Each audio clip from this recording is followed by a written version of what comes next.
Alan Cayetano. Thank you, Mr.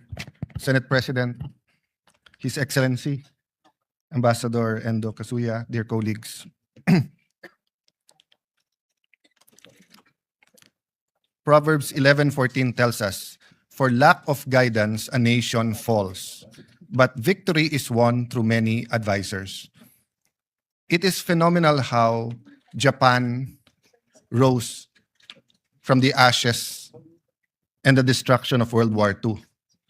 But it's equally phenomenal how Japan built its relations with its neighbors and its status or reputation among the countries in the world in such a short period of time.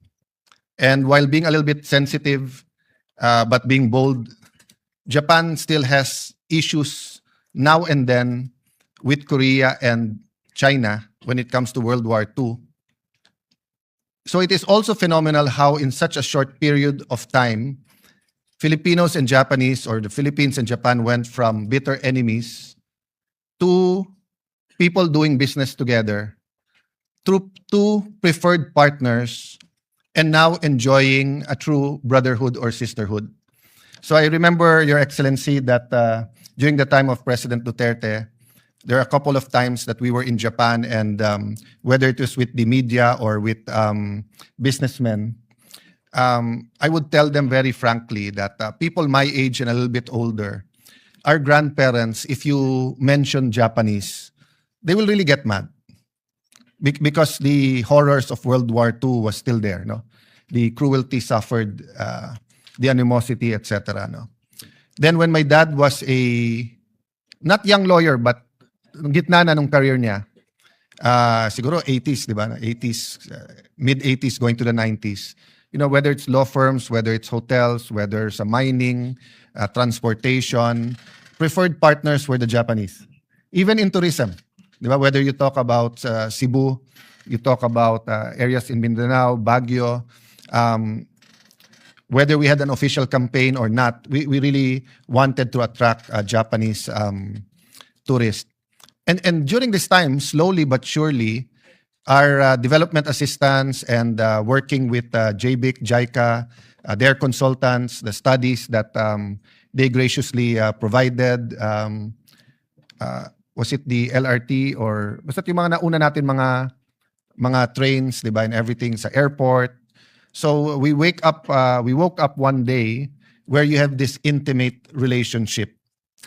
Then you wake up also with real life disputes in the West Philippine Sea, and of course Japan and China also have a dispute. And then you wake up 2022, where no one said that there will really be a conflict or of that magnitude between Ukraine and Russia. Then it's happening. And then everyone says the Middle East is volatile, but suddenly Iran, Israel, US, and then the rest of the world is suffering. No? So my point, Mr. President, is the phenomenal rise of Japan and its people also presents so much opportunities. That's why I like that verse, because nations need guides. And sometimes you need an outside guide. And the Japanese people, the Japanese businessmen, you know, can be not only a partner, but a wise counselor and guide to the Philippines. And also us in certain issues. For example, migration is now and then an issue in Japan. And of course, we have more than 10 million Filipinos abroad, and Japan has hosted many Filipinos. Sensitively, we were saying, because one of the problems, of course, of Japan is the birth rate. That's why di ba, yung population of Japan, and we were saying, you know, because usually Japanese couples only want one child. But when a Japanese and a Filipino gets together, whether the man is Filipino or the woman is Filipino, they don't only want to have one child. They want to have at least 2 or 3. So we were saying that even in that aspect, we can share some expertise in a bigger family. Unfortunately, this year, very steep din ang pagbaksak, di ba, ng atin birth rate, no? Having said that, Mr. President, we're here to honor the ambassador because in such a short period of time, he has done so much. So I think we're unanimous, Your Excellency, in saying thank you. I know it's for your country to say that you did a great job, but at least for Filipinos, we know that you did a great job. But we're also here to say that culture matters. When you go to Japan, and unfortunately you leave your bag or your wallet somewhere, go back, it's there, and it's there. I mean, you don't even have to go to the lost and found. No one will get it, diba?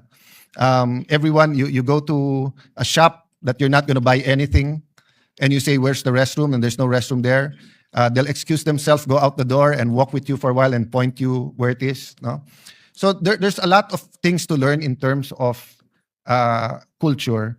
So I hope that the last few months of our ambassador here, of course, we all hope you're extended, but if not, the last few months, we can continue to work on more exchanges, more exchange students, more trips between the Japanese to the Philippines, the Filipinos to Japanese.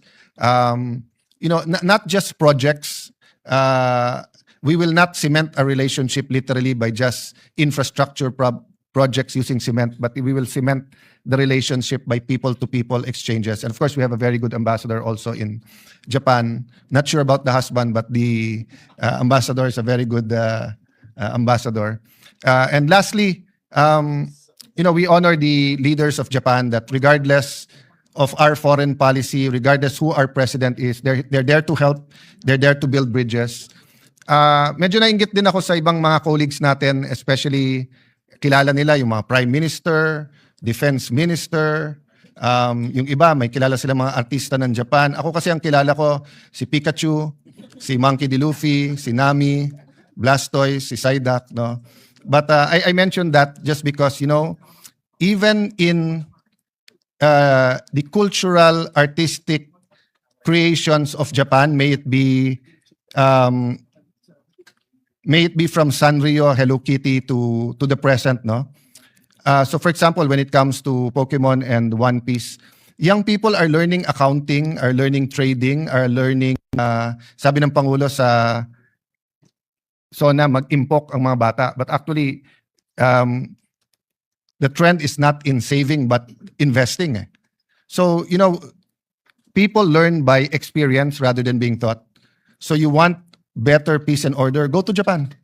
Their tourist police or even their policies. In Japan, if you bump into a woman and you accidentally touch the sensitive parts, whatever, sa presinto ka na magpapaliwanag. You have to go. There's no excuses. That's why people are so careful. You see, it's so clean, but no one's going there telling you, pick that up and etc. So I just wanted to emphasize that more exposure, more trips, more people-to-people would really benefit, I think, both countries. So thank you, Majority Leader, for sponsoring this. 70 years, we should have a countdown to 75 is diamond, right? 75. Gold ang ang 50. I think diamond ang 75. We should not wait till the 74th year to have a countdown to the diamond. We should have a 5-year plan of how the Philippines and Japan and maybe an interparliamentary 5-year countdown to the diamond year of our relationship with Japan. Thank you, Senate President, and magandang hapon. Our Majority Leader said we want to get to work despite our schedule. So may I also, I will read first those that are pending, then may I also manifest those have been read, but there might be some changes. So for the Committee on Public Works, Senator Mark Villar. For the Committee on Public Works. For the Committee on Cooperatives, Senator Marcos. For the Committee on Culture and Arts, Senator Legarda. For the Committee on Public Information, Senator Padilla. For the Committee on Sustainable Development Goals, Innovation and Futures Thinking, Senator Pia Cayetano. For the Committee on Tourism, Senator Marcoleta, who is celebrating his birthday today.